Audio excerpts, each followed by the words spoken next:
Nantanteraka fiainana tamin'ny mpanao gazety kosa tamin'ity androany ity Ramatoa Lanitra Kotomavo sekretera nasionaly ny Antoko TGV no sady filoha lefitry ny CST anisan'ny noresahany tao anatin'izany ary moa ny momba ny raharaha ao anatin'ny TGV sy ny raharaham-pirenena ihany koa izay hoarantsika avy hatrany ao anatin'ity fanadadiana manaraka ity. Efatra amby roapolo ora melohan'ny amoahan'ny CES amin'ny valim-pifidianana ho solombavam-bahoaka. Raha niona tamin'ny mpanao gazety androany Ramatoa Lanitra Kotomavo amin'ny maha-sekretera nasionaly ny Antoko TGV azy dia laza fa tsy mahafantatra momba amin'ny mapara ny tenany. Ny mapara ve Antoko? Ny mapara ve vondrona Antoko? Ny mapara ve vondrona Antoko nanao fusion? Izany ao anatin'ny lalàna mifehy Antoko politika. Ny mapara ve vondrona Antoko nanao coalition? Izy avokoa ireo Antoko ao anatiny.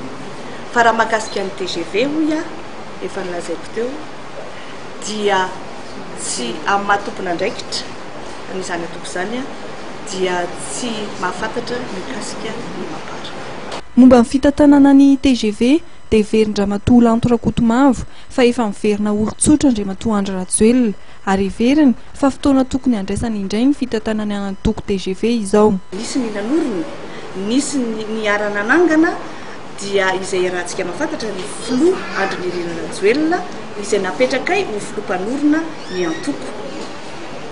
Nahatonga an'izay dia tsotra ko satria izy dia lasa filoha ny tetezamita izay araka lalam-panorenana dia tsy azo atao mihitsy ho an'ny olona mitondra firenena no mitondra Antoko dia nolalina tamin'izany fa dia ny tenanay no anisan'ny mitarika izany Antoko izany. Ka eto no anaovako antso sy andraisako andraikitra itenenako amin'ny mpikambana hoe tonga ny fotoana izay niverenany Andriamatoa Andry Nirina Rajoelina filoha-mpanorina ny Antokontsika amin'ny maha olom-pirenena tsotra azy rary misy hitsiny raha dinihana ny amerenana azy any Antoko io ho eny am-pelantanany izay tokony anaraka ny sata mifehy ny fitsipika anatiny ary indrindra ny lalàna mifehy ny Antoko politika eto Madagasikara fa dia vonona ny tena koa anao izay satria rary misy hitsiny izany zavatra izany.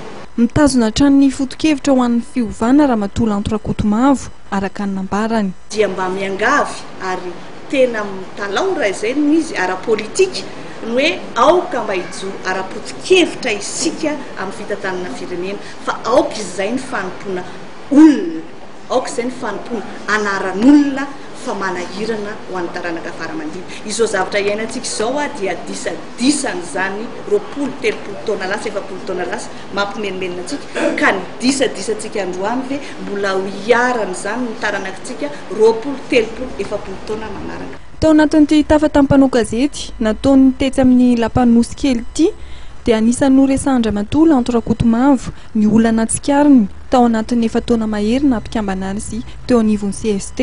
Anisan'ny nolazainy tsy fahampian'ny trano fiasan'ny parlementaire ary ny tokony hisiana fiovana toe-tsaina amin'ny fitantanana ny raharaham-bahoaka.